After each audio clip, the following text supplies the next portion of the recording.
45. Oh ya guys, di kesempatan kali ini kita akan memasang nok dari atap metal ya. Untuk pertama kita sudah memasang karpet, dan jangan lupa juga sediakan tali atau tali yang panjang untuk mengukurnya nanti supaya dia tidak bengkok ya. Oke. Ini kita sudah tahap memasang satu nok yang paling atas, mulainya dari atas sampai ke bawah ya guys, baru dia akan kelihatan lurus. Ini tali nilon nanti kita pasang dari atas dan ditarik ke bawah supaya nanti lurus ya,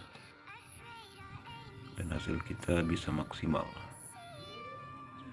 Oke, selamat menyaksikan ya.